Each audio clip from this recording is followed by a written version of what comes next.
پچیانہ میں عید کی آمد، بازاروں میں رش، مگر مہنگائی نے خریداری متاثر کر دی ہے۔ مزید تفصیلات جان لیتے ہیں میاں منیر احمد کی اس رپورٹ میں۔ تحصیل جڑاوالا کے علاقہ بچیانہ میں عید الفطر قریب آتے ہی بچوں، بوڑھوں، خواتین اور نوجوانوں نے خریداری کے لیے بازاروں کا رخ کر لیا۔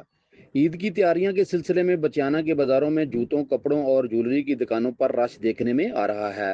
خریداروں کا کہنا ہے کہ عید کی خوشیاں کے لیے خریداری تو ضروری ہے، لیکن اس سال مہنگائی نے لوگوں کی مشکلات میں اضافہ کر دیا ہے۔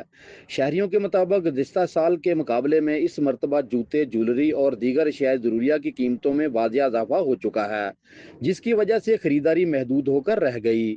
دوسری جانب دکانداروں کا کہنا ہے کہ مہنگائی کے باعث لوگوں کی قوت خرید کم ہو کر رہ گئی ہے، جس کی وجہ سے پہلے کے مقابلے میں سیل بھی کم ہو رہی ہے۔ ان کا کہنا ہے کہ عید قریب ہونے کے باوجود بازاروں میں وہ رونق اور خریداری نظر نہیں آ رہی جو ماضی میں دیکھنے کو ملتی تھی۔ شہریوں نے حکومت سے مطالبہ کیا ہے کہ مہنگائی پر قابو پایا جائے تاکہ عوام عید کی خوشیاں بہتر انداز میں منا سکیں۔ کیمرہ ٹیم کے ساتھ میاں منیر احمد، سٹی نیوز، جڑاوالا۔